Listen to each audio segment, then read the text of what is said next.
ಹಣ ಇದ್ದರೇನು ಫಲ ಋಣ ಇದ್ದಷ್ಟೇ ಜೀವನ. Hello hi good morning, welcome to the channel. So ನಾನು ಬೆಳಗ್ಗೆ ಎದ್ದು ಫೇಸ್ ವಾಶ್ ಮಾಡಿಕೊಂಡು ಒಂದು ಎಫೆಕ್ಟಿವ್ ಗ್ಲೋಯಿಂಗ್ ಸ್ಕಿನ್ಗೆ ಜ್ಯೂಸನ್ನ ಮಾಡ್ತಾಯಿದ್ದೀನಿ. ಸೊ ಇದಕ್ಕೆ ಬೇಕಾಗಿರೋದು ಕ್ಯಾರೆಟ್ ಆ್ಯಂಡ್ ಸ್ವಲ್ಪ ವಾಟರ್ನ ಹಾಕ್ಕೊಂಡು ಚೆನ್ನಾಗಿ ಗ್ರೈಂಡ್ ಮಾಡ್ಕೋಬೇಕು. ಸೊ ಅದಾದಮೇಲೆ ಒಂದು ಗ್ಲಾಸ್ಗೆ ಟ್ರಾನ್ಸ್ಫರ್ ಮಾಡಿಕೊಂಡು ಅದಕ್ಕೆ ಸ್ವಲ್ಪ ಲೆಮನ್, ಟರ್ಮರಿಕ್ ಎರಡನ್ನೂ ಹಾಕ್ಕೊಂಡು ಮಿಕ್ಸ್ ಮಾಡಿಕೊಂಡು ಕುಡಿತಾ ಇದ್ದರೆ ಸಖತ್ತಾಗಿರುತ್ತೆ. ಇದು ನನ್ನ ಡೈಲಿ ಹ್ಯಾಬಿಟ್ ಆಗಿಬಿಟ್ಟಿದೆ. ಸೊ ಅದಾದಮೇಲೆ ಬ್ರೇಕ್ಫಾಸ್ಟ್ಗೆ ಹಾಲು ಮತ್ತು ಬ್ರೆಡ್ನ ತಿಂತಾಯಿದ್ದೀನಿ. ಇದು ನನ್ನ ಚೈಲ್ಡ್ಹುಡ್ಡಿಂದ ತುಂಬ ಇಷ್ಟ ಈ ಬ್ರೇಕ್ಫಾಸ್ಟ್.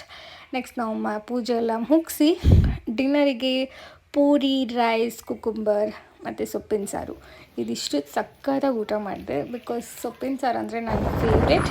ಅದಾದಮೇಲೆ ನಾನು ಆಚೆ ಹೋಗ್ಬಿಟ್ಟು ಅಲ್ಲೇ ರಾವಿಶನ್ ಬ್ಲೂವಲ್ಲಿ ಊಟ ಮುಗಿಸ್ಕೊಂಡು ಮನೆಗೆ ಬಂದೆ. ನಿಮಗೇನಾದರೂ ಈ ವಿಡಿಯೋ ಇಷ್ಟ ಆಗಿದೆ, please it like, share and subscribe. Take care, love you, bye.